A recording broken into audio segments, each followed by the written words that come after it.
Hey, howdy ho, Lions fans. Here we go again, hopefully. We got the audio fixed for you. It's been a exciting time to make this work. Let us know how it sounds. Or how it sounds. It's complicated business.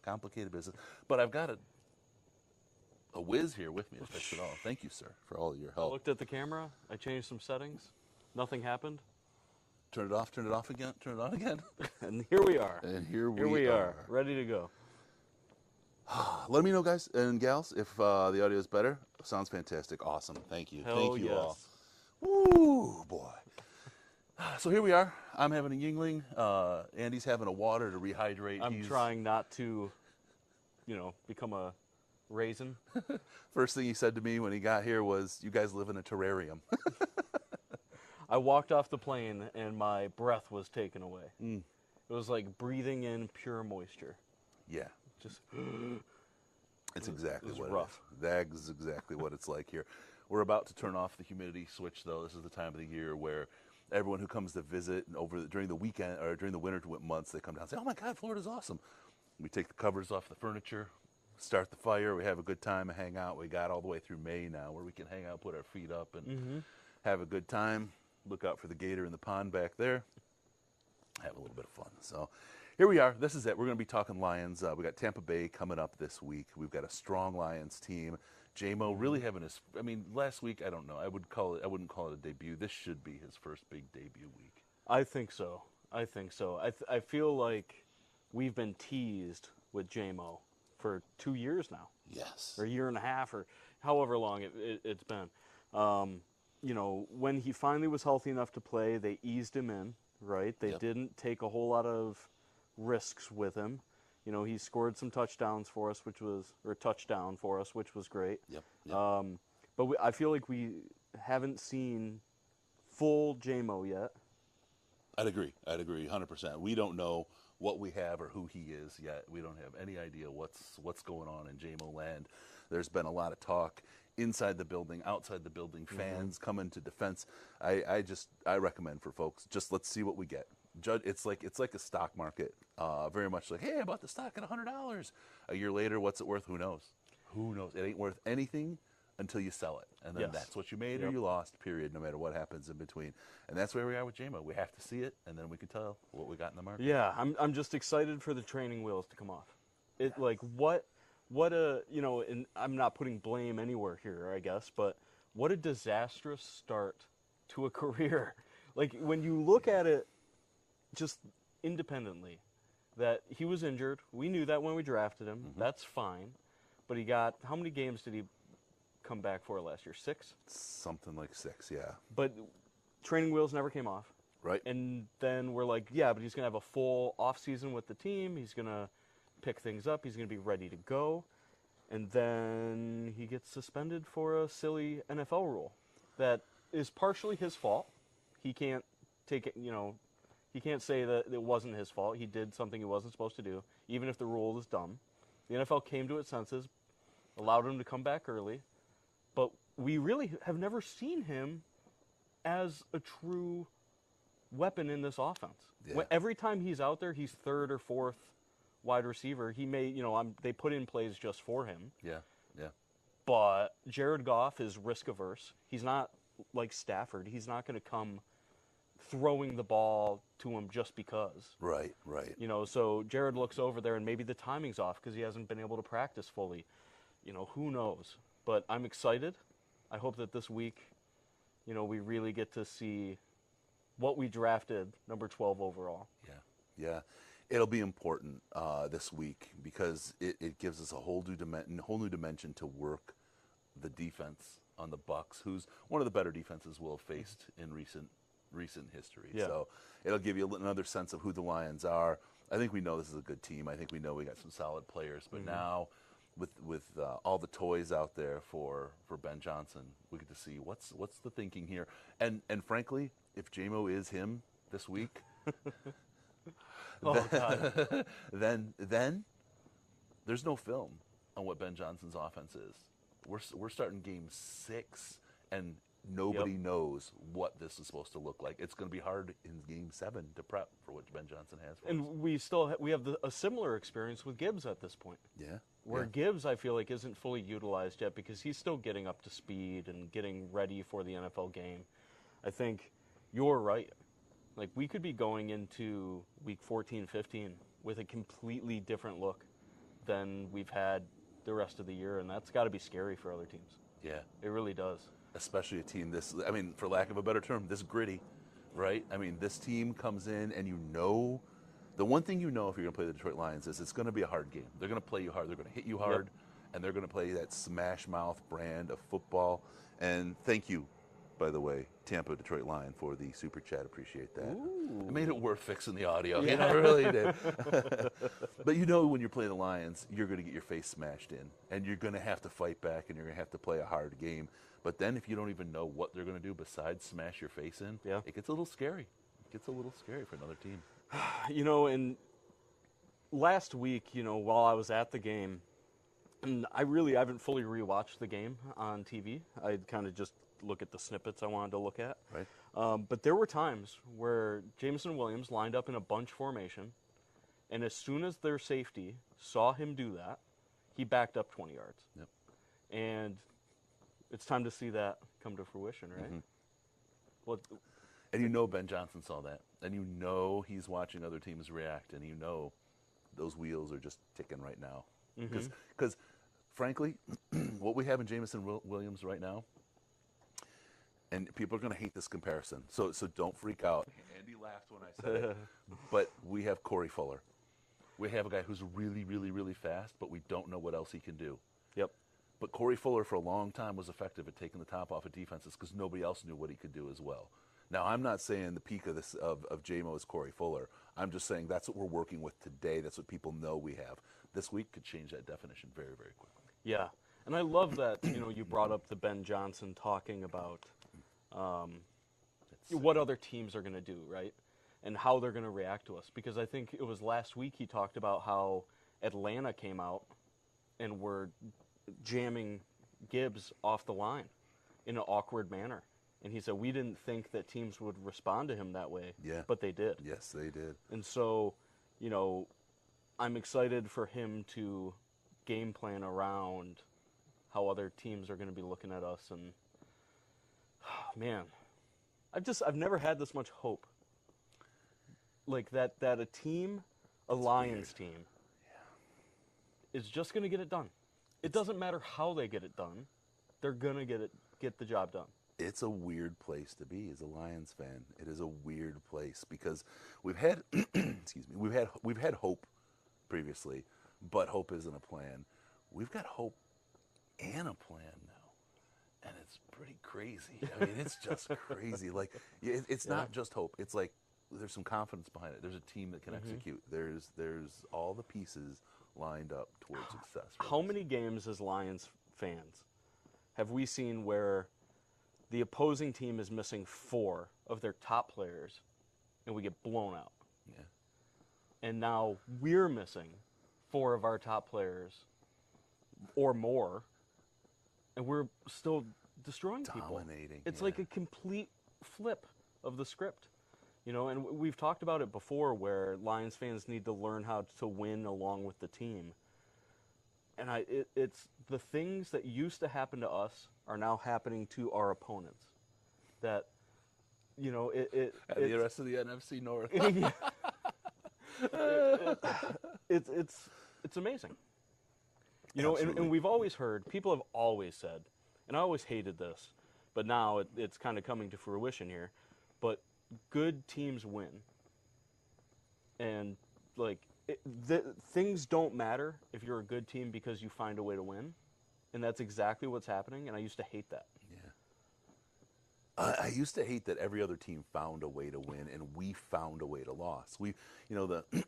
I've heard this for years. The Lions would snatch defeat out of the jaws of victory, and it's the opposite. It's such a great sense of change. For folks, a couple things we got going on here. We're gonna do a Q&A. Call it a mailbag, call it a Q&A. Hit us up in the chat. I'm watching the chat here as we go. We'll vocalize your questions. We obviously don't have the whole setup in the studio and everything. We're just kind of chilling out outside, having a couple of drinks and relaxing. We had some wonderful rum runners down We at did. the beach today. Saw Colin. And We his also brother, saw and- Colin, Yeah, yeah. saw a couple of folks. Reports, just so you folks are ready for the game who aren't going to be here in Tampa. Everywhere we've gone, we've seen Detroit and we've seen Lions regalia everywhere.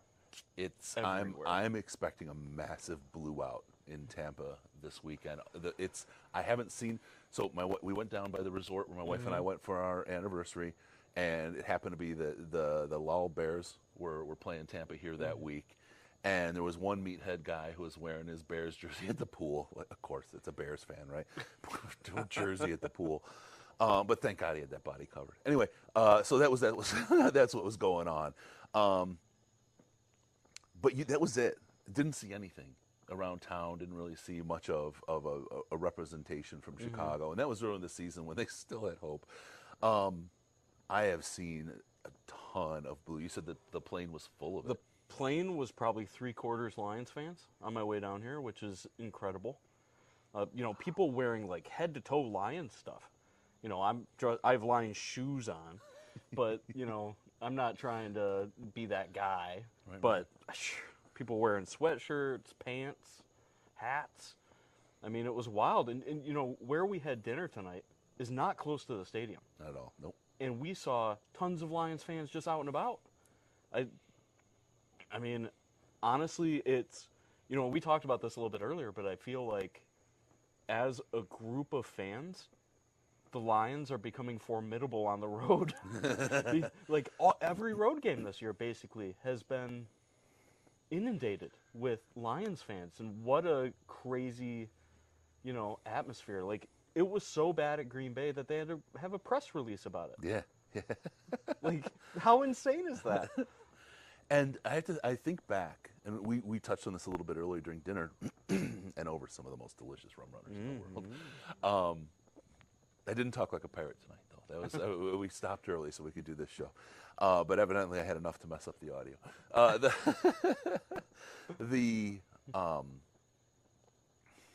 All that preamble. Now I forgot what I was going to say. What were we talking about? All the fans. All the fans, I remember now.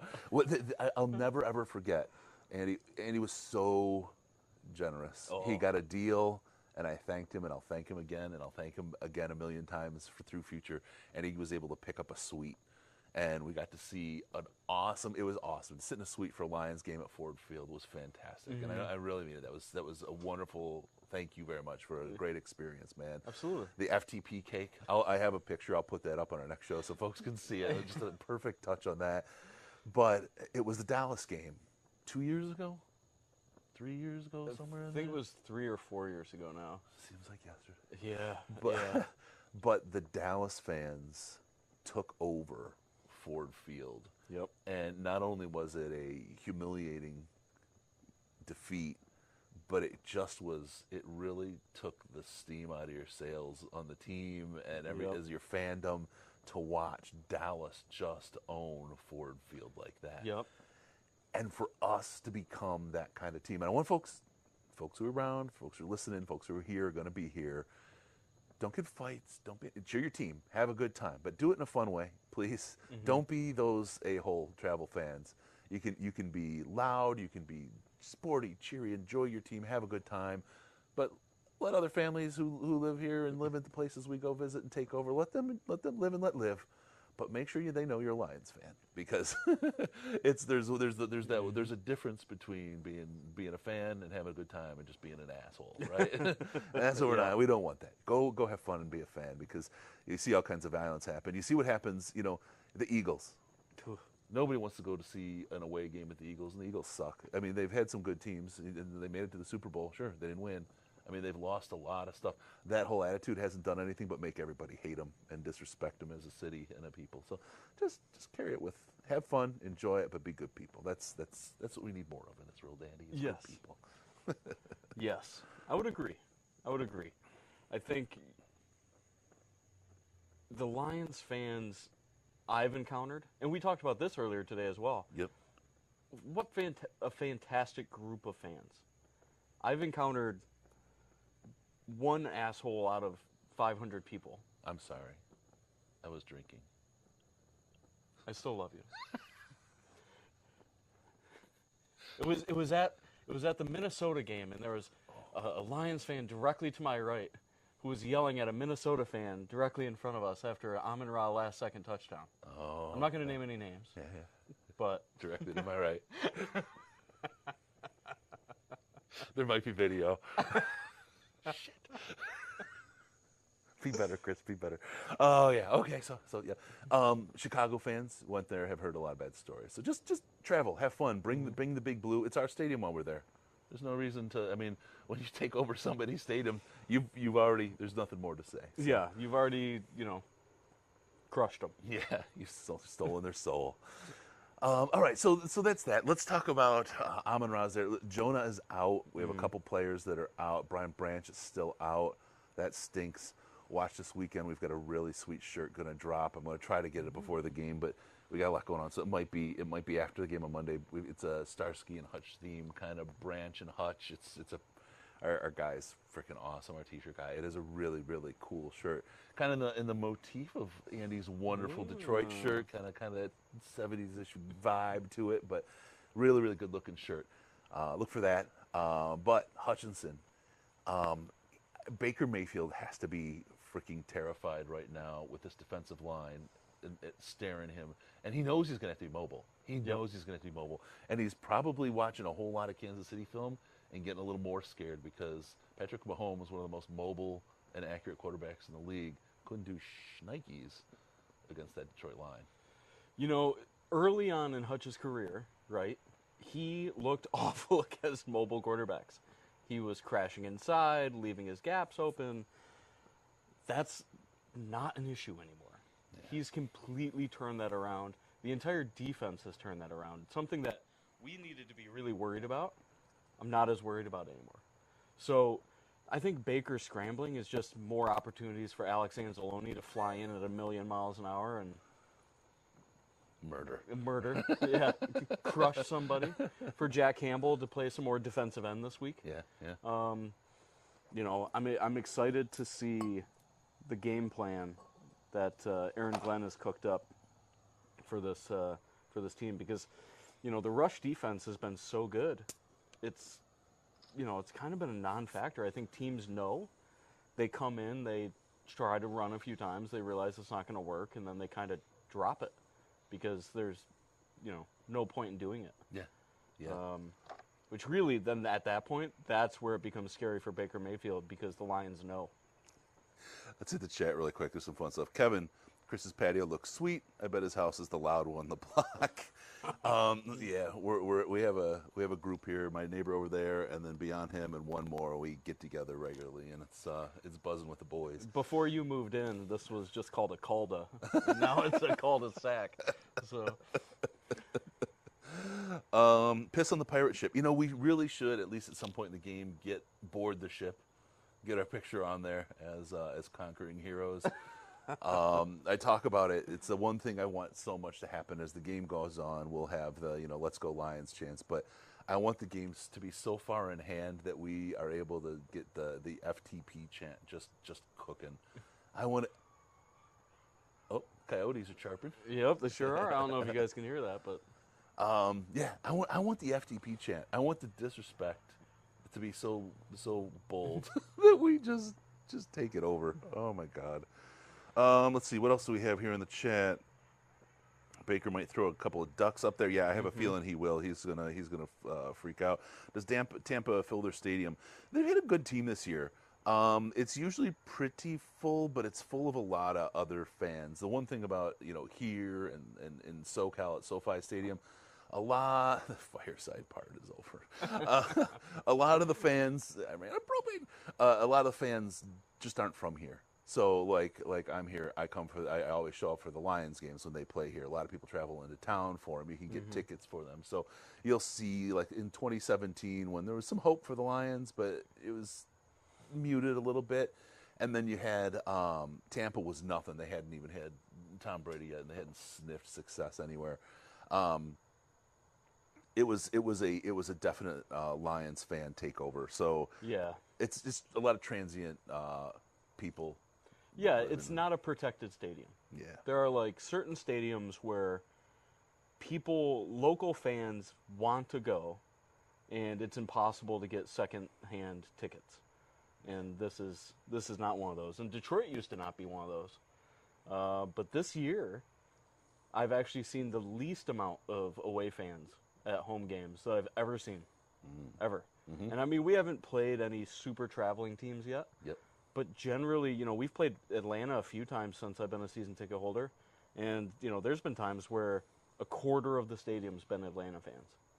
And it was sporadic at best. And now you got Lions fans like Q rolling up from Atlanta more than you do Atlanta fans rolling up from Atlanta to see it. So that's cool. Wait, Chris, you're in Tampa. You ever hit up Pasta Grill? Yeah, I've been down there. My place was where we went. We went to the Rockaway Grill on Clearwater Beach tonight. Again, the best rum runners. The catch of the day, the opening appetizer. That's pretty good, Yeah. right? I'll post it to Twitter, but they had a pretzel in the shape of a fish. It's a great place, a great beach bar. Sat there, ate dinner through the sunset. It was fun. It was a good time. It was really great. We have fancy steaks tomorrow with a big group of us. Yeah, it's gonna be fun. Malcolm's gonna be joining us, and Colin, and the whole I group. love Malcolm. Malcolm was at the suite with us. Yes, waving the flag, tearing the place down. I still owe him a bill. Ford Field sent me a bill for the TV he smashed with the flag. I embrace Malcolm's excitement on that one. Let's see, what's the tailgate meal? The tailgate's a little funky, and this is why we didn't do a whole big thing on it. It's going to be, hey, come by, say hi. We'll have some beers. Hoping some people bring some snacks. We don't have a big thing because we have to bounce early from the tailgate because we have sideline passes that we have to do some pregame reporting from the sideline. Hoping to grab a couple people, a couple things. We'll get that. We'll get more tomorrow, Sunday, as that breaks out. But so it's not like we're going to be tailgating right up to the end. I mean, when the doors open, we're going to be at the doors. So it's going to be a short, just kind of high, have a couple drinks, and then hang out, and then we gotta bounce on our way. So unfortunately, it's not going to be like the block party kind of situation that it could have been. We'll be here again. Let's see. Hard to get tickets to Lions games now. Yeah, absolutely it is. Will the Raiders be our biggest traveling fan base so far? I don't think they will. Maybe I'm wrong. I just don't. I feel like they've moved so much, and now they're sitting in Vegas. They've got, the group of Raiders Nation, the tight group that rolls. But I just don't think they're going to come in mass. I don't think they have that critical mass yet. Yeah, and like the other person in chat said, it's hard to get Lions tickets now. It just, even if you want to travel to Detroit as a fan base, it's hard. Like you're not, there were times where away fans would have whole blocks of the stadium. They would have a quarter of a section. Yeah. And they could get chants going because there was 30, 40 of them all in the same area. That's just not going to happen. There might be onesies, twosies, seats, but you're not getting a whole group of away fans together.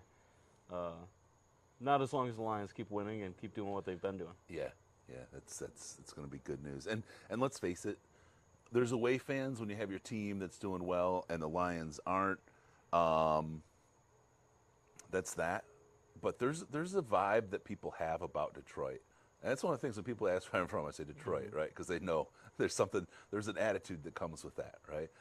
You can say Michigan if you want. My wife is a Michigan person. Yeah, I'm more like, let's just set the tone right away, right, kind of guy. But it's when your team isn't as good and you're going into a place like Detroit, it's a little bit more, it's a little scarier for folks. So. Yeah, in we're in a really great spot right now where we're starting to get the respect of the league, and other fans. Yeah.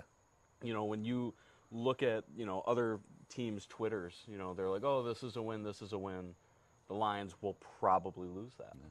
And if you're an away fan, are you really going to spend $800 on a plane ticket to watch your team get stomped by the Detroit Lions? And as much as we spent on a seat. It was stupid. Oh, whatever. We're good. We're whatever. Someone asking about the cuisine here. Grouper. Grouper. It's a fish, and you get it, and it's fresh and it's delicious here. I'm not a big seafood person, but everybody, my wife, and then everyone I recommend Yep. it to is like, And that's what I had tonight. I think Colin also had it. yeah, Separately. yeah, But yeah. yeah, I had the Cajun grouper sandwich. Yeah. Oh, you could tell it was fresh. Yeah. You could tell it was. That's the benefit of living on the water, right? Yeah. Fresh fish. Yeah, it's still flopping while you're chewing. And Cuban sandwiches. Cuban sandwiches are the big thing here too. We have to get you hooked up with a good Cuban. I'm not gonna argue with you. Are you guys drinking Yingling? Yes. Yingling lagers today. Simple. It's not too much. It's nice and keep you so you don't get dehydrated. Keep you sane while you're drinking and not over the top. Okay, let's talk about.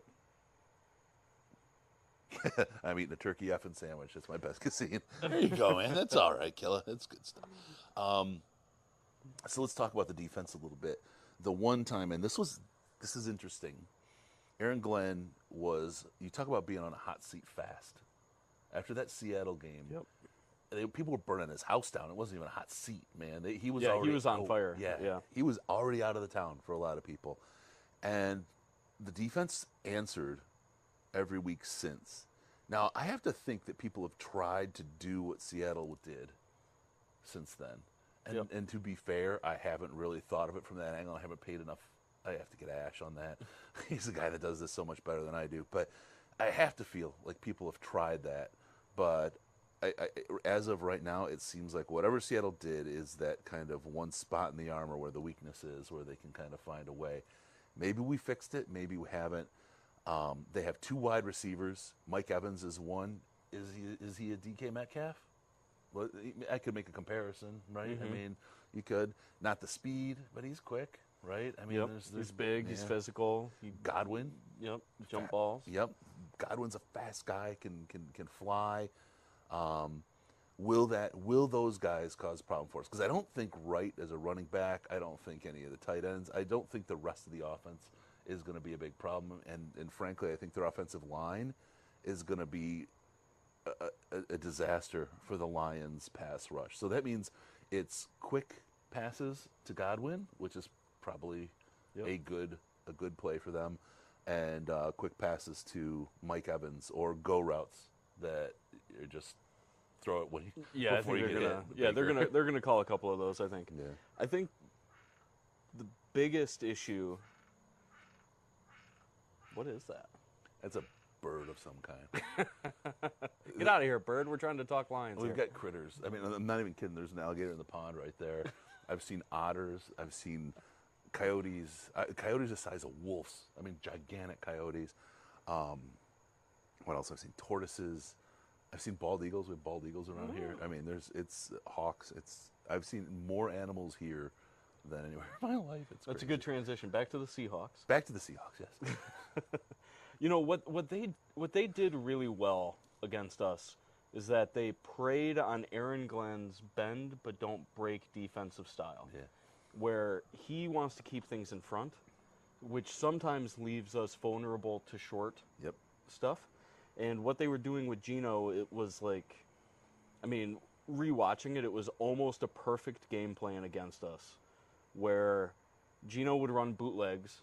I feel like he ran a bootleg 80% of the snaps that he had. So he would go out. Then you have to account for him because he can run. And then you just go slightly over the top.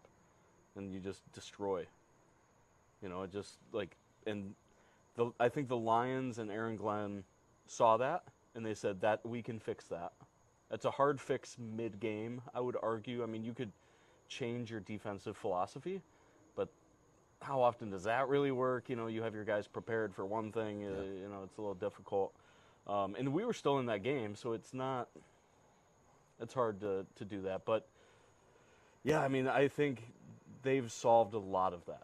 Yes. I think that they've, we talked about it on Twitter, where they started putting Jack Campbell at defensive end, Derek Barnes at defensive end, and that solves that problem because now the quarterback goes out, you have somebody with enough speed to get out there. You don't need to have the second level worried about the quarterback. Right. So your guy in soft zone doesn't need to start creeping up just because the quarterback's out of the pocket.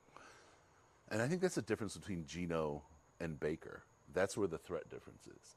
but on what the Seahawks did with those, you have the comparable wide receivers. Baker's not a Geno, right? Baker's going to move a lot faster and a lot more than Geno is, but that also makes it more difficult to deliver a ball. Yep. And I always Baker Mayfield, I just have this look of panic in his eyes is what I feel like. And yes, he's a scrambler, and yes, he's a gamer when he's out there and does that, but he does it scared in my mind. And I think that's where the difference between he and Geno is. Geno was like a block of ice. The guy was just out there and was unflappable. And it's crazy I'm saying this about Geno Smith, but you talk about a resurgence of a career. Yep. And a massive dive. I mean, what in the heck is in the water in Seattle, or what is, I want to call him Coach Cooper, Carroll, Coach Carroll. What the hell is he feeding these guys? Because once that meal stopped, man, Russ, Russ is a better quarterback than what you've seen. But man, you saw the Broncos game on Thursday. I mean, I think that there's some coaches in this league that just do a good job of getting their players ready. And I feel like we finally have one of those ourselves. So it's fun to kind of see the transition, I guess. Yep. But, no, I agree with you on Baker 100%. I think, he's a playmaker. He knows he's a playmaker, and he has belief in himself. But part of the issue with having belief in yourself like that is that you make throws maybe you shouldn't. Maybe you make the wrong decision because you think, oh, I can get to the edge. Or, oh, I can squeeze that ball in this small window. And he really just, and in the NFL, he has a harder time doing that than he did in college. Yeah. And I don't know. The windows are smaller, right? The windows are much smaller. I'm not sure that he's evolved enough. And Jeff would actually probably know the best about this as a Cleveland guy. But I mean, that was kind of always his thing. It was, you were always hoping that as a Cleveland fan that he would outgrow some of that backyard ball. Because sometimes quarterbacks can get away with that for a long time. Michael Vick did it. Yeah. But Matthew Stafford felt like a backyard ball guy for a long time. Until he met Coach Caldwell. Reined him in a little bit. Yeah, kind of thinking. In the chat, we have Chris is a Florida man. Yep, when in Rome, do as the Romans do. I is a California man, but I'll always be a Michigan man. That's my home. That's where I come from. That's where I was grown.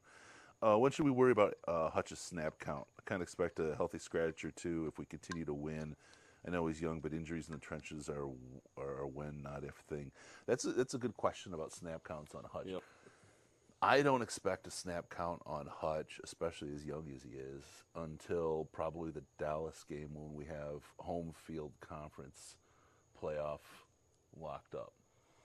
Yeah, last year, I think there was some crazy statistic, and chat can correct me if I'm misremembering here, but that he played like 96% of our defensive snaps, which is an absolutely insane number for a defensive end. Yep. A 6'8", 270-pound man playing 96% of your snaps is outrageous. And this year, I think versus the Chiefs, he was basically out there every play. Yeah. And then next week, I think he was only in for 83%, which is still high for a defensive end, but not 96. That's crazy. Yeah. And then obviously last week, he took that hit right on his hip after he made that incredible interception. But I don't know how worried I am about his snap count, to be honest. I think if he feels good enough to be out there, that's who I want out there. Yeah. And I think, not to say that the coaches have no say about who's in and who's not, but I think if Hutch wants to be in, he's not pulling himself out. Yeah. No. Oh no. He's hungry. He is such the Dan Campbell, Detroit Lions mentality kind of a guy. Just absolutely something. And I snuck something in there, and you just took the point and ran with it. But I said when we played the Dallas game and we had the home field conference championship game on lock, right? That's a fun one to say. But one of the things that I was thinking about in our last show was San Francisco and Philadelphia have to play a lot harder schedule than we do the rest of the year. And I believe, I could be wrong, they have to play each other. If they don't play each other, they still play some very, very difficult teams in their divisions that could cause them to not get the same win count that we do, particularly with the second easiest schedule for the remainder of the season. I mean, our next 2 games are likely our hardest 2 games if the collapse of the Cowboys, as is tradition, holds true. We very well could have the schedule to set us up for that home field throughout the playoffs. Yep. And that's something that didn't occur to me as we saw the schedule roll out last May.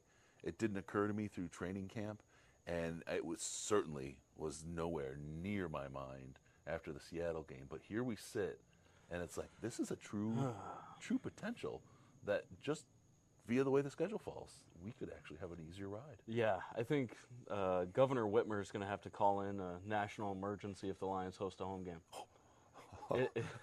It's going to be Fire up the Javits Center because already, like, the fact that we have a home playoff game, there's going to be a lot of palpitations going on from people that can't even believe it happens. Yeah, buy some stock in Ricola. Like, people are gonna be in the office talking like this. This is crazy. No, and I don't know how many of you guys have been to a Lions game this year, but this year has been incredible as far as fan interaction. We've had games in the past where I would say it's like a 10, where the crowd is insane. Yeah. Like the Monday night game versus the Bears when Javid Best went off. That game was insane.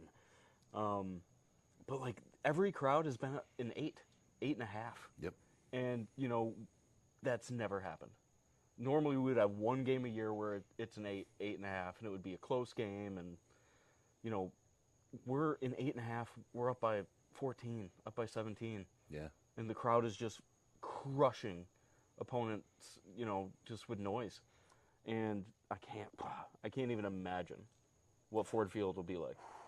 We're going to get a new stadium in 2024 because that thing's going to burn down. Yeah. So someone's saying, hey, we're second to the Niners. They're a better team. You know what? I agree with that. But there's a couple of things just about how the world works and the whole any given Sunday sort of a thing, right? The first round of the playoffs last year, I believe it was Seattle played San Francisco. Yep. San Francisco had their worst game of the playoffs. They won it, and they lost later to Philadelphia, but they had it without a quarterback. I feel they had a worse game in week 1 of the playoffs against Seattle, such that when that game made me even angrier that the Lions didn't make the playoffs because we could have beat that 49ers team. Correct. I really, really believe we could have. The way they played, they were just not ready. It was something was in the air, right? Something wasn't right. So, but that's, water under the bridge. If you look this year, their schedule difficulty, yes, they're by right now, I'd say they're a better team. I think, on paper, they're a better team. That's that. But they've got a much more difficult schedule, which means they have a higher percentage chance of losing games, which means we could wind up with a better record no matter how good they are comparatively to us, particularly because we don't play each other, which then puts us in a position for a home field, a game home field. And then by that time you're talking injuries, how's the season played out? There's all kinds of other factors and chaos that play into the equation, but there's a lot of things in our favor to lead to us having a home game against them. And that's the kind of the point that I'm making. Not that we're better than them right now or that they're better than us right now, just how things are laid out to get to when that might happen in the future. Yeah, and honestly, San Francisco is an incredibly, incredibly tough team. And I think that they draw a lot of parallels to the Lions, where they're both physical teams. Yep. They both want to run the ball. Their defenses are similar in how they want to operate. I'm at the point with this Lions team that I don't give a crap who they play. Mm-hmm. I'm picking the Lions because nobody wants to play us the same way that nobody wants to play San Francisco. And I think sometimes you see that. You can see the defensive linemen kind of give up on stuff because they're getting crushed. I don't think that happens to us. I think if the Lions and the 49ers meet in the playoffs, I think it's going to be a heavyweight showdown. Oh, yeah. And it's going to be It's Tyson a and the giant dude. He was old. God dang it. No, well, I forget. Guy was a brick wall. He just took punishment. Tyson beat him, but I'm blanking back in the day. But it's going to be something. It's going to absolutely be something. And this is something I talked about when we were building the team, and everyone was out on Goff early, right? Yep. There's a lot of people who've changed their tune. A lot of people gone quiet. Other people I knew, but they didn't say anything. Whatever. I think it's just sports talk. It's okay. You know, there's no people like to tout how they're right and how someone else is wrong, and to me, that's just like whatever. You got lucky, right? Because nobody reads the future. But one of the things that I was looking at was people were yelling, "I'm out on Goff. Spend money, get a quarterback, get Malik Willis, get anybody." There's right? still people that almost, that's yeah. yep. But my whole thing about building the team. The truck just weighed in. It wasn't Holyfield. It was the older guy, the big motherfucker. Yeah. Got some flights coming in here. More Lions fans coming to Tampa. The thing was that I loved how San Francisco was building their team. They built a team that was well-rounded, that was tough, that had playmakers across the board. Yep. And then the last piece they needed was a quarterback. And I was like, I want us to build our team that way. That's how the Lions should build their team. Mm-hmm. Don't go quarterback early. You'll break him. You put a quarterback in a bad position, you're gonna break him. Get the team built, build the strength around him, and make the quarterback the last piece you get. Because then, your safety goes because you had one or two big accounts. Then you just need a safety. You have a lot of draft picks to work with. It's easy to cycle through those pieces, and it gives you a chance to find out if Jared Goff is the guy, right? Yep. Holy cow, Jared Goff is the guy, and it looks a lot, just like you said, we've been building a team that looks a lot like the San Francisco 49ers. Yep. Last year, the San Francisco 49ers have Jared Goff, they win the Super Bowl. Yep. I sincerely believe that. Yep. I agree wholeheartedly, and I kind of want to talk about Jared Goff. I could talk about him all day. I'm going to throw something out. I'm going to get a bunch of crap for this. Ooh, I love these things. When do we start talking about Jared Goff as the best Lions quarterback? I love this. When? I love this. I feel like it's soon. People are going to hate this. Yeah. But when there are more things to playing quarterback than throwing balls. George Foreman. Thank you, Chad. That was it. I should have remembered the grill. The guy was so gigantic, right? Tyson popped him so many times. He's like, yep. Size 40 hat. Yeah. Sorry. Okay, I digress. But, when I watch Jared Goff play, there's a reason that every single year Jared Goff has a top-tier running game. And it's not because he's lucky. Right. It's because he gets to the call, he gets into the right formation, he gets the proper blocking scheme called out, and it allows for other people to succeed. And I think that that's what Matthew Stafford has always been missing. You know, we used to complain like, oh, well, Stafford hasn't had a 100-yard rusher in 85 games in a row. And part of that is because, we were the Detroit Lions and we drafted people that weren't super great at their jobs. There was one other thing, too. He was great at the play action, remember? Mm-hmm. And so we never had a rusher that went anywhere. All we did is fake. Yeah. It was always a play fake. Of course you're not getting 100 yards. You're never giving him the ball. Exactly. But some of that is on Stafford and his inability to get the proper calls in. So at some point, I think relatively soon, we're going to have to start talking about Jared Goff as, the best Lions quarterback, just based on overall productivity. He's never going to, I doubt he'll throw for 5,000 yards here. Mm-hmm. I doubt he's going to throw for 41 touchdowns like Stafford did.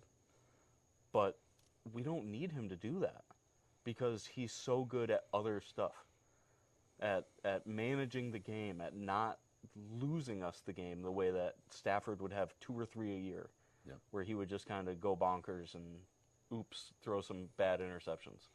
I love this conversation because there's a lot of people in the chat, it's too soon. And yeah, it's too soon.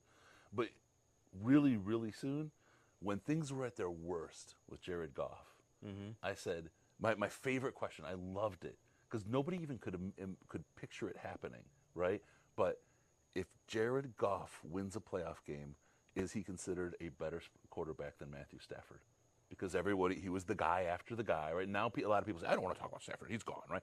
No, but he is the guy after the guy. He's like that's the measuring stick right now for a good quarterback for the Detroit Lions. And to come in after a guy like Matthew Stafford is really, really hard. But I loved that question, especially when people were so far down on him, because it's like, if he wins, he does what Matthew Stafford never did. And everybody was still madly in love with Stafford. But as time passes, some fans didn't see as much Stafford, didn't have as much time with him. Now they're seeing some wins with Goff. Opinions are changing.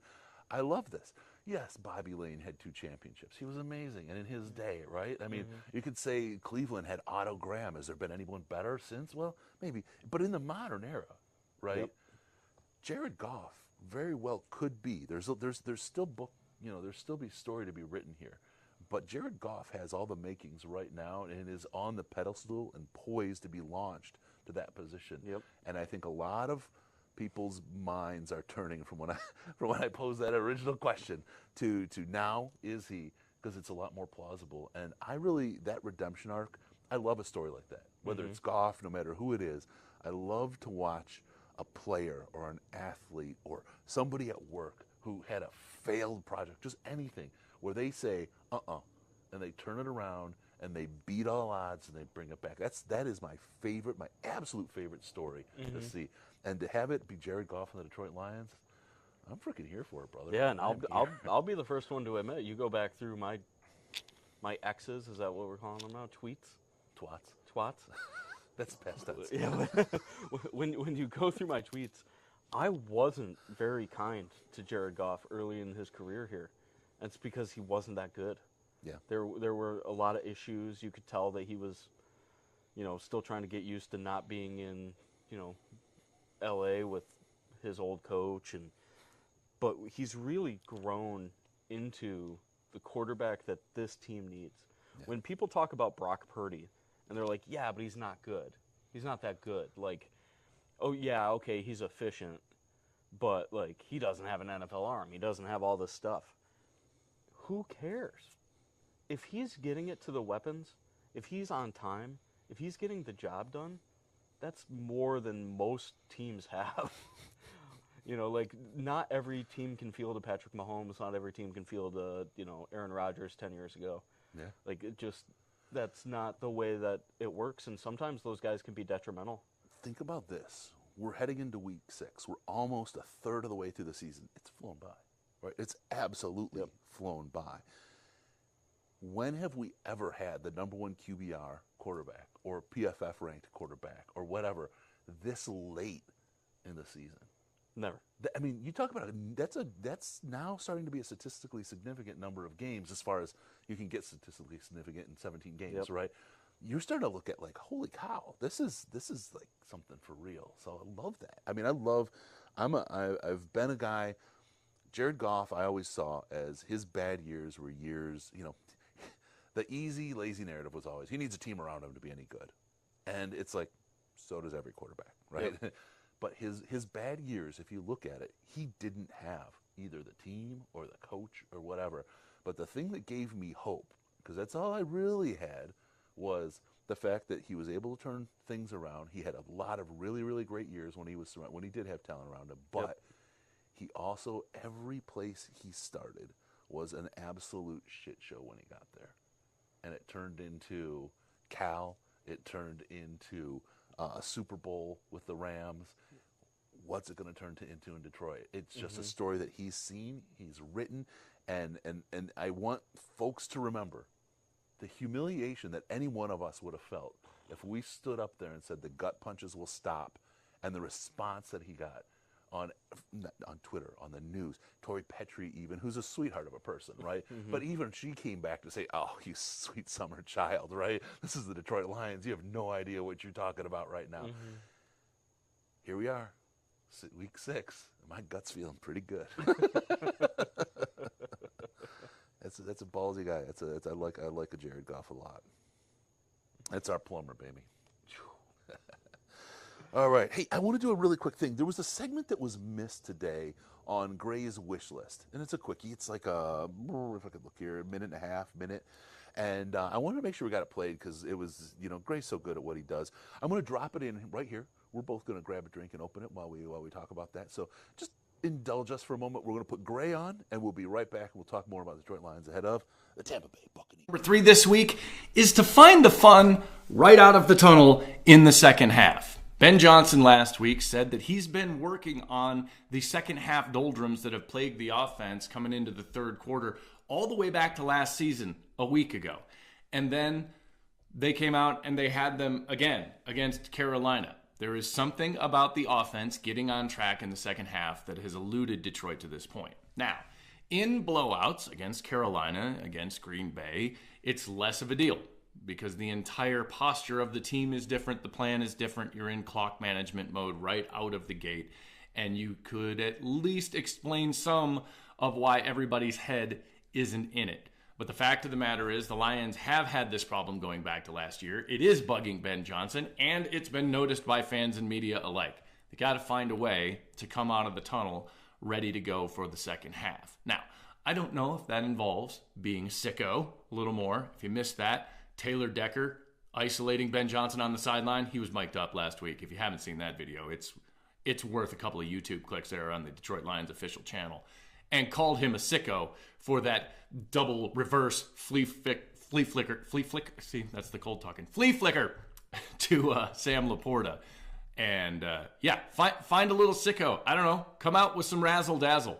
Do something to wake your offense up because the Lions have struggled with that and they need to come out strong. This is not likely to be a game where you just absolutely put the boots to an opponent in the first half and then you can blame any lack of concentration or focus in the second half on the fact that everybody was worried about where they were going to eat a post-game dinner and not necessarily thinking about the game. That would be great, by the way. If the Lions went ahead and just blew out Tampa Bay or anybody on the schedule, if they want to make for nice, relaxing Sunday afternoons, I am not here to complain about it. That would be fine. But no one that's watched this Tampa Bay team should probably expect that because Tampa Bay's got some weapons on offense and they've got some dudes on defense that can get the job done, and they've won 3 games and they're flying really high. So finding a way to come out of the tunnel in the second half and play Lions football and get after it on offense is probably going to be pretty important this week. They need to find whatever the special sauce is they have in the first quarter and save a little bit of it so they've got it in the third. You won't be seen over there if you do it.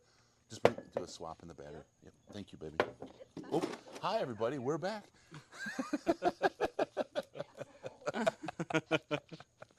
Oh, man. We're back. All right.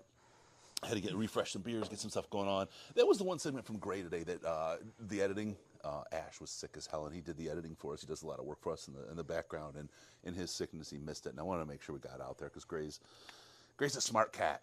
He's a smart guy he actually spent some time under the tutelage of Killer Kowalski covering the Lions in the now named Killer Kowalski press room. He's a smart guy, spent a lot of time in Detroit covering the Lions, and kind of has an idea of what journalism is and should be. And I just love what he brings and what he brings to the channel. So I just want to share it. Thanks, everyone, for indulging us and getting Gray going on. Killa, Chris, I saw your wiener. You're probably then one of many, many women in the Detroit area.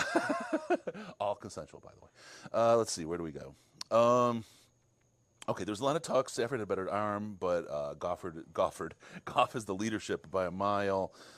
There's a lot of talk here, and this is a good point, about third quarter and then first down efficiency in the third quarter by the Lions. And third quarter is probably, you can always find things to improve on. Yep. If you can't, you'll never get better. You won't be that team that you want to become. And third quarter Lions, up until last week, and again, we played the Carolina Panthers last week. Thank you, baby. They're not the caliber of competition of the Tampa Bay Buccaneers. Yep. Is it a third quarter thing? Is it the post halftime hangover? Is it just the nature of the games where they were? Because we kind of rushed out to a big lead, and then it felt like we took the foot off the gas a little in the third quarter. We changed strategy. Is it a third quarter thing, or is it more a bigger strategy thing with this thing? I've thought about this quite a bit, actually, and I'm not sure. I'm gonna say I thought about it a lot and then say I don't know, which is not great. But I happens a lot. Happens a lot. But- I'm trying to think, but nothing happens. you smell that burning? Yeah, no, the part of me wants to say it's a Ben Johnson thing, because I agree with you that in the games where the third quarter has been glaringly bad, it's been when the Lions have kind of jumped out early, and you can feel them taking their foot off the gas a little bit, which I think, on one hand, we have arguably the most risk-taking head coach in the league as far as going for it on fourth downs and fake punts and all sorts of stuff like that. But I do think that once they have a lead, they do kind of go into a defensive, well, we can run the ball. That's what we should do. And that's not always conductive to keeping pace or scoring. And Ben Johnson has said in a press conference that they're aware and they're working on it, but I don't know what that means. Because it's hard for me to believe that the team can come out of the halftime that flat. Right. Every single It game. has to be That part just of the plan, right? Rather than just the team flattened out. I think that's probably the case. If we were in a high scoring, shootout, would we have a slow third quarter? Probably not, because we would be full open. You're not kidding. That thing was not good. That was grouper rehash. Grouper hash. Grouper, not groupie. Okay. Grouper. Oh God. I'll turn this way next time. That's okay. I apologize. I will. I'm gonna bask in my. Bask in There's your a stench fan anytime. off camera that Blowing. probably just delivered that thing right into your nostrils.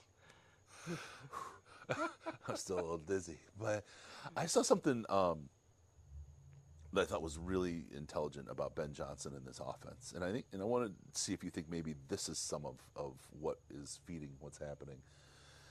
Everyone talks about everyone. The YouTube videos out there during the off season talk about super creative, like all these amazing things, and he's setting it up, and he's playing chess in 5D, underwater basket weaving, and all this other stuff, right?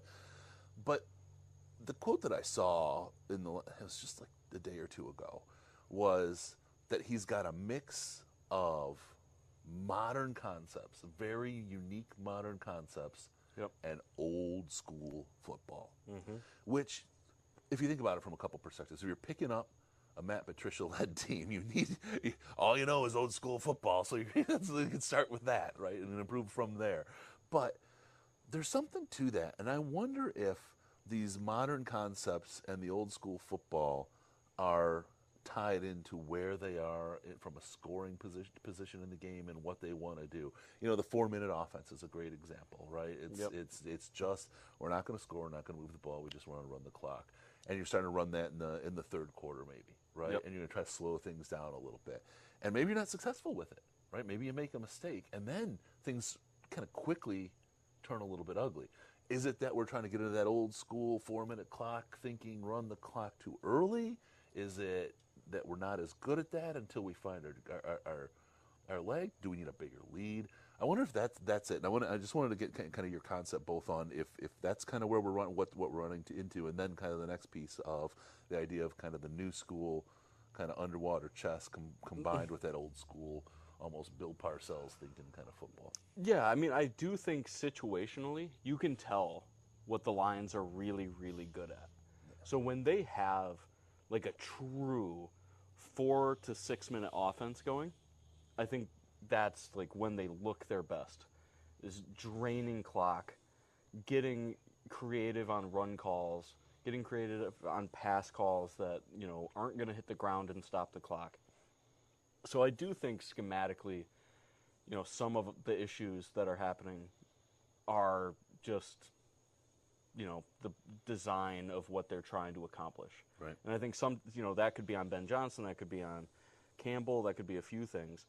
As far as like the mix of modern and new, I do think that, one of the strong suits that Ben Johnson has, and if you followed me on Twitter for a long time, you know that I talk about wasted plays, where this is obviously not going to work. You don't do it, which is why teams don't run against us as often as they probably would like, because it's just not working. We need to do something different. And Ben Johnson does a fantastic job of not having wasted plays, but that doesn't mean he doesn't get too cute from time to time. Fair enough. Yes. And I think that sometimes we can, stumble ourselves where we haven't like a, wide receiver in motion, and then the running back shifts back to the backfield. And like that may be confusing, but it may also be slightly confusing for us on a timing standpoint. There's just, sometimes he gets a little cute. Yeah. But the other side of that coin is a double reverse flea flicker touchdown, which is dope. It was great. I'll I'll take 2 3 and outs in the third quarter to get a double reverse flea flicker touchdown. Yeah, for sure. By the way, you mentioned for folks that have followed you on Twitter, those who haven't, it's Sandman 7773. Yeah. Sandman 7773. Nailed it. Make sure you give him a follow. And of course, DET Lions podcast. That's us. You can follow us too. But good stuff there. We get to this witchy hour. Some talking about the offense. I want to go into one more thing because it came up in the chat and it's a good point. Condensed sets from the Detroit Lions. They rarely split out wide. Yep. They are always running. Now, that often, and I won't say always, but that often gives your wide receiver outside leverage, Yep. right? That's beautiful for clock management, right? Gives you options, gives Yep. you short play options, gives you options to clear out corners so that a Gibbs kind of wheel route kind of thing can work, or something out in the flat. Yep. It gets defensive backs towards the quarterback. Yes. Yep. Yes. Gives you a lot of options, and it gives then Jared Goff angles as well towards the outside to wing. And then if somebody's on a go route deep, you can throw a little inside, a little outside. The receiver adjusts, and they have space to do those things. Mm-hmm. Is that well? Of course, it's by design, right? But Yep. is that by design, and why wouldn't we see more split wide outs on the Ben Johnson offense? Yeah, I think if I was going to describe Ben Johnson's offense in a single word, I would probably use disguise. Yeah. And I think Disguise. Buca de Beppo. So I'm just thinking of Peter Griffin right now. But when you're condensed and you run most of your plays out of condensed, that's 95% of the time another team gets that condensed. Yep. It's a run. Yep. It's a run. They're putting hat on hat. We think our blockers are better than your guys, and we're just going to run it. Yep. But that's not the case for the Lions. I would say that in their super condensed sets, they probably throw more often. I'm sure there's some website that would tell us how often they do whatever, but it feels like they play action out of that more often than not. And those are the sets where Laporta leaks out and gets chunks, where Amon-Ra starts to block and then leaks out. I think that for Ben Johnson, it's more about keeping the defense out of their game plan. And what I mean by that is, if you run 8 different run plays out of a condensed set, a tight set, and you run 12 different pass plays out of that exact same set with the exact same motion and the exact same everything, how do you properly defend that? At that point, you're just kind of guessing. Yeah. And when you're an NFL player and you're guessing, that's not great. Yeah. And it sets up a run for a reason, right? With all the blockers there, and we love to run, right? We love to run, and it just, when you keep pummeling a defense like that, it just gets everybody short. And this is part of the fun. When you start doing this and you have a JMO there, he leaks deep, Yep. right? And then all of a sudden, when JMO's there and they start backing off 20 yards, like we've been seeing, Yep. that makes the run a lot more viable. That makes an Amon-Ra quick route a Yep. lot more viable. That makes Laporta a lot more viable. Yep. All of those things. And I think a lot of what we're seeing, we know Ben Johnson is underwater 3D basket weaving chessboards. It's Superman style. the condensed set with JMO changes it up a great deal, and now you've set the table for a different offense to take hold within there. And one of the things that the Lions really do excel at is blocking from the tight end, or not the tight end. Yes, the tight end, but the wide receiver position. Yep. Everybody is a willing blocker, and when you have wide receivers that can block and can run, whew, that's rough. You're a defender defending the Detroit Lions, and Jameson Williams goes in motion. You have two options. You can say, yeah, he's gone in motion 10 other times this game, and, he just ends up blocking, so I'm going to come down. Or you say, maybe he won't this time. Maybe he's going to go deep, and I need to play it deep. And then that's where Jared Goff comes in. And Jared Goff sees what the defense is doing, and he can say, ooh, look at this. Look, we're going to run the pass out of this formation. Yep. Or we're going to check out, we're going to do the run. And he's been incredibly successful at that. So I think, all the motion that Ben Johnson does, all of the pre-snap movement, of splitting David Montgomery or Gibbs out wide, seeing how the defense responds, and then bringing them back. Just it's to give Goff more information to make the proper choice. Yep, absolutely. And you think about JMO in motion, what we've seen, again, going back to the safety drops 20 yards deep. Mm-hmm. Oh, I'm going to check to a run play because now I don't have a safety there to give coverage, and I know JMO can block. The corner's done. That side of the field, I can run around the outside and go, and I know I've got all kinds of space right there. Yep. Oh, the safety comes in tight. Now I got a pass play because I got the burner and JMO. All he's got to do is catch the ball. Just catch the ball, and we're good to go, right? Yep. That's be better than Corey Fuller. Be better than Corey Fuller. And if you watch Miami, they have a similar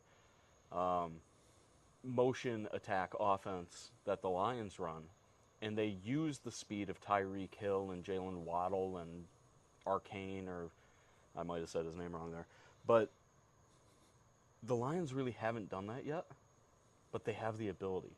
Yeah. And that's one of the things that we were talking about earlier in the chat, is that we haven't seen 100% Lions offense yet. We've seen snippets. Yep. We haven't seen full Jameson Williams. We haven't seen full Gibbs. As a defender, I can't imagine too many things scarier than Jameson Williams getting a full sprint head start and just curling upfield. What do you do? Unless you're starting 20 yards back, like you're not getting back there in time. Or you're taking a crazy angle and he might cut it back. Yeah. That's so scary. And that's really all that we can hope for. And I'm creating plays in my head. You put JMO, you have Jameer split out in the slot on the left side. You have JMO motion to the left, right? JMO's got the corner back. The safety's gone deep, and now Jameer's there just to catch the damn ball and go with a nickel corner, and that's it. But you can play all kinds of havoc on a play like that. That's crazy time. I love that. I love that idea. Really quick, let's hit some of the stuff. Riley O'Brien, thank you. Very kind of you. This podcast is so damn good. It makes Lions fandom even better. I really appreciate all of you, both of you, Gray, Risden, Bish, Ash, Daily Videos. Much love to you guys, and go Lions. Yeah, appreciate you guys sticking through. Ash he had the ickety-sicketies really bad. So he's back tomorrow. He's going to have his offensive and defensive breakdown. I guess it's today because it's after midnight, but on Saturday, his offensive and defensive breakdown of how Tampa Bay is going to attack the Detroit Lions. As usual, it's super good, super in-depth. He's got this stuff very well put together. I recommend you see that. It drops 7:45 Eastern on Saturday morning, so don't miss that. Columbus Day was just, did Ash take a blanket from somebody? You can't do that. Canadian Thanksgiving was Monday. That's what happened. He's hungover for 4 days. He's got that tryptophan disease. Canadian Thanksgiving. It's a Molson and some Screech. And that's 4 days of hangover. All right, let's see. It's Chan. That's how you say his name. Let's see. Not worried about the Lion ever. Hank Fraley gets him ready every week. That's crazy. I'm getting the truck saying, hey, after midnight. Andy's had a long day. You feeling okay, buddy? Yeah, You sure? yeah. The Yingling is keeping me alive. There's caffeine in it. Is there really? No. Oh. He's You had me. I was like, he's like, "Fuck, I'm never gonna sleep. I was getting ready to read the label that doesn't exist. I have heart problems. All right, Martin ever going to play? I'm not worried about Broderick Martin. I think my guy's working hard. I think he's going to be one of those guys that comes in. I don't think they need him right now. Right? Nope. It's a little bit. It's just one of those things where he's sharpening. Iron sharpens iron. That whole thing, and he's going to pop in later in the season, and he's going to be fresh. He's going to be juicy, and he's going to be a lot better than he was right away. And that's the thing. And again, there's no tape. Nobody knows his technique. Nobody knows what they're going to get with Broderick Martin when he shows up in week 10. And we saw that last year with James Houston. Yep, exactly. Just popped in, and people were like, "What the heck's this guy doing? Always Mario jumping and going underneath my arms." Speaking of, did you see the Wario comparison for Hutch? Yeah, I did. It's true. He's the wildest pass rusher. He's flailing the entire time. And I'm like, if he was like more controlled, I don't know, of his motion, like could he just play 100% of the snaps? Could he play as tight end for all the plays and a quarter of his energy is his arms doing this, and he's getting held and he's doing this. Yeah. That might be why they're not calling the holds. Because they just think he's Wario still, right? That's nuts. That guy's incredible. Hutchinson is absolutely fantastic, and I hope the people that were calling him Bustison early last year, every evening go in and punch themselves in the nuts to remind themselves of just how bad of a take they had, because that was woof. And I'm sensing, I'm getting a little sniff. We got that on Gibbs a little bit too right now. So we do. Be careful, folks. Be careful. Like we need to remember these guys are rookies. You know, we're talking like Broderick Martin. You know, Chris and I were talking about. We're going to keep saying this, but Chris and I were talking earlier today about how the number one thing that this coaching staff wants is reliability. And rookies, that's the hardest part about being a rookie, is being reliable, getting to your spots on time, doing what you're supposed to do, following the game plan. And especially for defensive linemen, that, you know, it's easy to kind of freelance. You know, like the initial block, you know, you think, I can win inside, I need to just do that. You know, there's a lot of small stuff that you kind of need to get dialed in to operate in this defense and on this team, really. I think it's just been a miracle, you know, that like Brian Branch has just been a revelation. Oh my gosh, yeah. When he gets back, like, and you know they're going to give him time. You know when he gets back, he's going to be 100% back. He's not going to be gingering around like Kelsey on that ankle last Thursday. Yep, and you can really tell with this team that, you know, they are looking long term, that they're thinking, okay, well, we're going to not have Branch for 2 weeks. Like, he probably could have played this week if they really needed him to, but they don't need him to, which is that's insane. Yeah. That's insane. I'd feel better if he was. Yes. But I feel better if he doesn't, and we don't have to pull him out in another week after he plays it and gets hurt again. Correct. Yeah. So, really quick, can you imagine Hutch as a tight end be sick? I hope one day he gets a shot like J.J. Watt. Can you imagine his stiff arm? He would punch somebody's head through the goalposts. His arms are too short to play tight end. Who's going to play left guard against Tampa? It's going to be Glasgow, right? Yep. Jackson's out. Jackson's not going to be there. Glasgow's trained for just such an emergency. He's had his feathers numbered for just such an emergency, I think they say. And what a great signing Glasgow's been. You know, he wanted to be here. Yeah. Like, that's the kind of guy you want in your locker room. And he's been incredibly efficient. You know, he looked a little shaky in his first game, but, you know, I think that happens. And, I mean, he's, you know, arguably the most versatile guy that we have in our O-line room, because he can play both guards and center. Yep. All right, I think we talked about the defense. We've hit on the offense. We hit a little bit on Amon-Ra. Sam Laporta, his calf was a little dinger, but it sounds like he's going to be back. Yeah, he should be fine, yeah. Dave Phipp, special teams. Let's focus on long snapping for a moment. Okay, that was good enough. Yeah, that's Foxy's got it. No questions asked. Riley Patterson. who's the Khalil Dorsey? Yes. Yes. Okay. I said that and it didn't sound right in my brain. He made me question But- my humanity for a minute. Tell me if I'm wrong, Chad. He's coming back, and honestly, he was a special teams terror the first couple weeks. Yeah. And not that our special teams is bad, but I think having him back will make a pretty drastic difference. I think, and the Lions are one of the few teams in the NFL that wants their special teams to be active. They want those guys out there because they want to make plays. And so I kind of expect them to kick short. I wouldn't be shocked with a couple of kickoffs that land at the 10 or 5 and just dare them. Like, come on, come out. I know you want to, return man. Come on. I'm gonna mail you home in a box, return man. Yeah, no, that's interesting. That is, oh man, this is gonna be a fun game to watch. I mean, you go to at minimum 8 games a year, right? There at the Ford Field, and I try to join for as many as I can.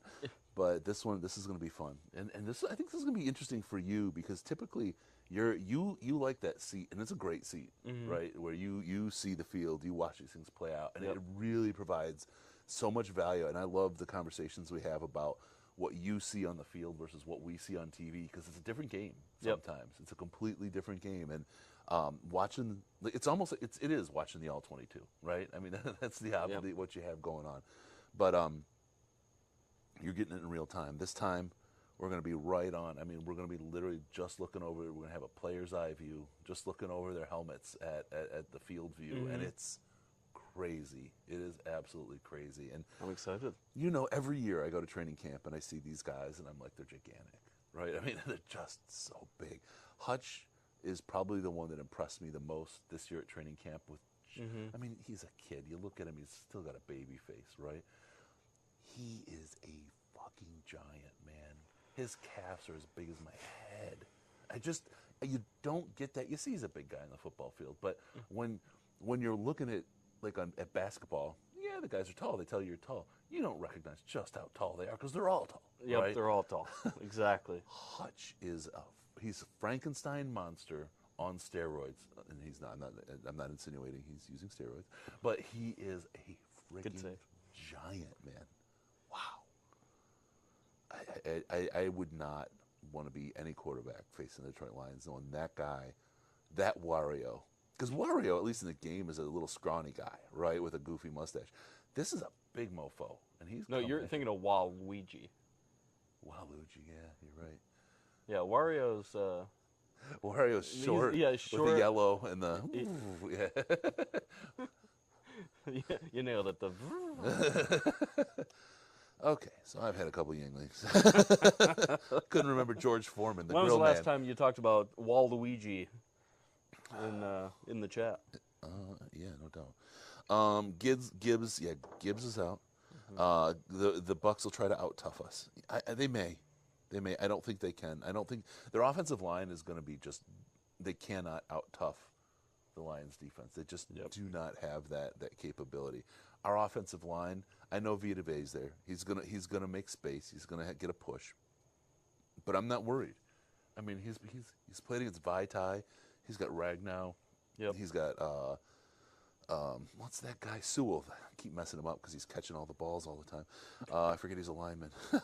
That's a tough trio to line up against, right? And even Glasgow and Ragnow together. I mean, it's going to be hard for Vay to really get the crazy penetration he wants. And everyone says it's number 2 offensive line in the league right now. Yep. He's got a long day. He makes his money playing the 15 and worst teams, offensive lines in the NFL. I'm not saying he's bad, but that's where guys like that are that good, they just eat. Because when you're at that level, you just get dismantled by a guy like Vita Vea. Yep. And I just don't see that happening against the Lions.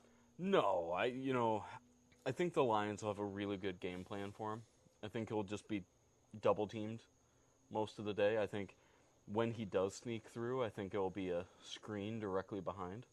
And that's one of the things actually that has kind of been ramping up the last couple of weeks is Montgomery catching the ball.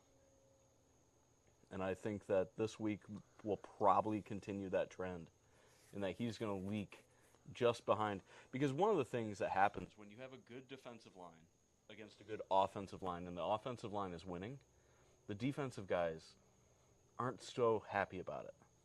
So they get an opportunity to make a play. They're going hard. Yep.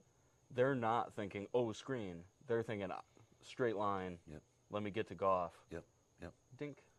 Yeah, and playing that the psych, which is what Ben does, right? He's a psychological master, and that's something it's a really good angle, because when Gibbs was there and Monty wasn't, Gibbs ran between the tackles way more than I wanted him to. You know what I mean? I just didn't. I'm trying to protect my assets. I'm a little bit, conservative with that as I get closer to retirement here. But I'm a long ways away, folks.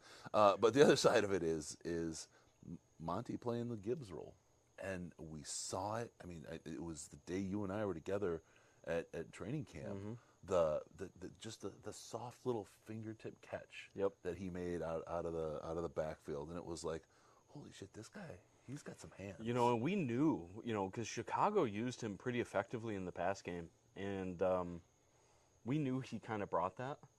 But he's just been so damn good at punishing the defense. Yes. That's what they're just like, yeah, keep doing that. Yeah. Keep, I think he brings a lot to the table.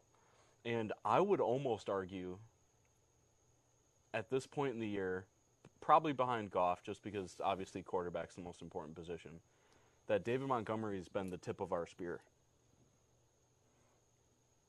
There's an obvious, where I was going. I was 12-year-old joking here. But yeah, no, he absolutely has. He has been probably the key player on the offense because he has set up everything else we've done. Yep. Whether it's wearing them down, running the clock, bringing in the safeties tight, opening up the field, he has been the thing, and he's produced. And this is, we've talked about it a couple of times, but I love Jamal Williams. I hated to see him go. I hated how that played out. It was a little bit ugly in the moment. Montgomery came over, and it's like, okay, yeah, I mean, there's some good stuff. And then the Lions were talking about Lions defenders, and they're like, this is a guy, we're really glad to have him because you can't get him down. You get your hands on him, but for some reason, he does a little something, and you just can't bring him down. And from the first week he played, watching him, it's like, he's going down. 4 more yards. 2 more yards. Jamal never was able to do that. It's not, and I'm not ripping on Jamal, but Montgomery just has that ability to find a way to a couple more yards every single time. Jamal Williams may be one of the few guys in the league that just takes it so personally when he's tackled. He just doesn't want to be tackled. And you can tell by the way he runs. He doesn't think that these people should be able to tackle him, and he plows through. He runs tough. He puts shoulders into guys' faces. He, stiff arms dudes. And you're right. He just finds a way to turn 2-yard runs into 5-yard runs, and that's just so invaluable, especially for a team like the Lions that's what they want to do. Yeah, everything is set up from that. Everything, and to be able to be successful, because you can run a 2-minute offense, a 4-minute offense, an 8-minute offense. It doesn't matter. If you can run the ball, you can run whatever offense you want. Yep. You can run the ball. And, I mean, I don't, off the top of my head, I don't know what he's averaging. At one point, it was 3.5 yards a carry. 3.5 yards a carry, just feed him. You'll get a touchdown every time. Right? You'll see 3rd down, but it doesn't matter. You get a touchdown every single time at 3.5 yards a carry. Yeah. And we were talking earlier about Hutch's snap count. Montgomery's snap count. How many touches did he get last week? Because he had 32 rushes the week before, which is unheard of. That's like Adrian Peterson. And the thigh bruise, coming back from the thigh bruise and going right back to it. Yeah. Wow. And that's the thing. I genuinely believe that Seattle game has a different outcome if Montgomery plays throughout. Oh yeah. All right. One of the questions that's popped up a couple times. Let's talk about this. Our cornerbacks against Mike Evans and Godwin. I expect it's going to be Cam Sutton on Evans and Jerry Jacobs on Godwin. I expect Jerry's going to have some safety help. The idea, the way they've played Jerry all year, and I don't think people recognize it, is just keep him in front of you, Jerry, and let him make the catch, but no yak. That's it. Just give him a little bit. Let him play. Let him just go. And when you get your chance, hawk the ball and go. I think that's just really what they've asked of him. And maybe with a little safety help, it's a different game for him, right?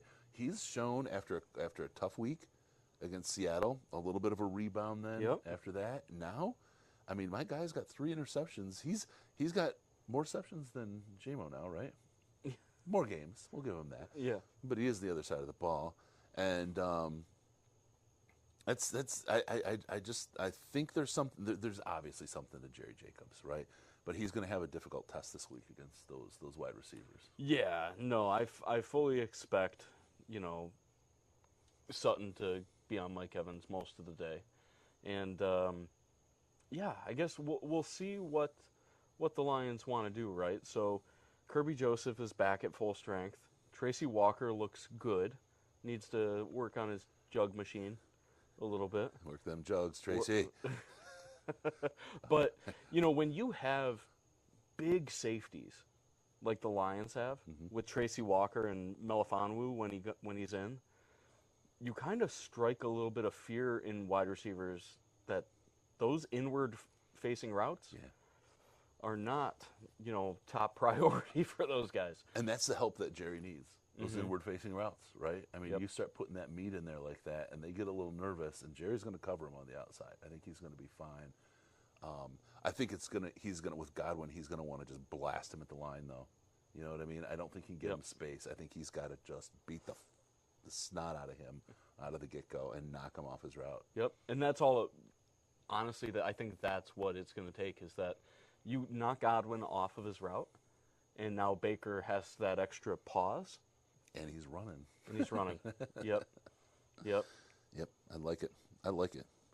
Ben, we'll take a side job. We can help out if you need any help over there. AG. Let us know. Any of you. We'll work anywhere. I'm available on weekends. I'm there on game day. Right?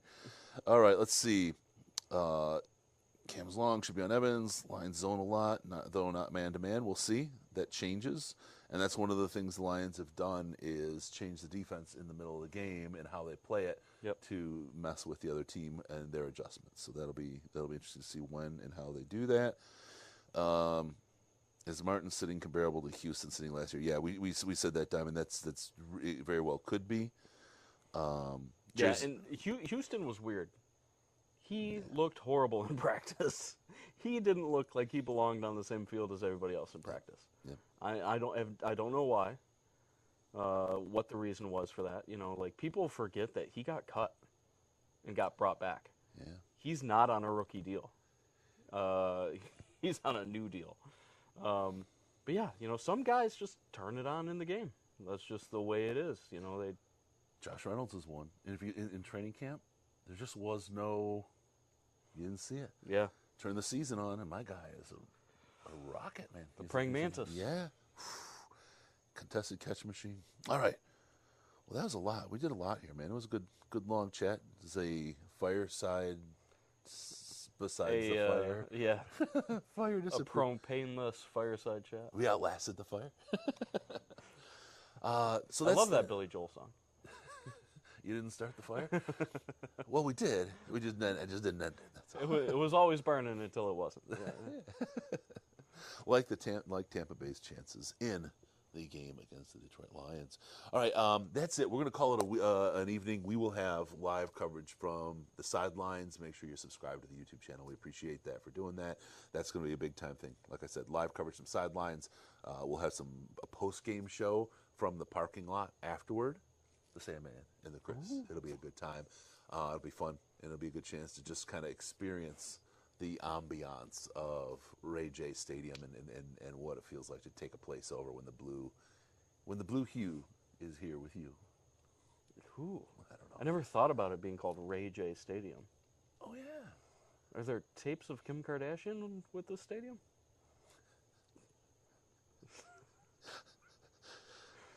All right.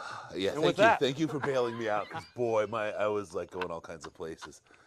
The big sombrero. It's not Ray J.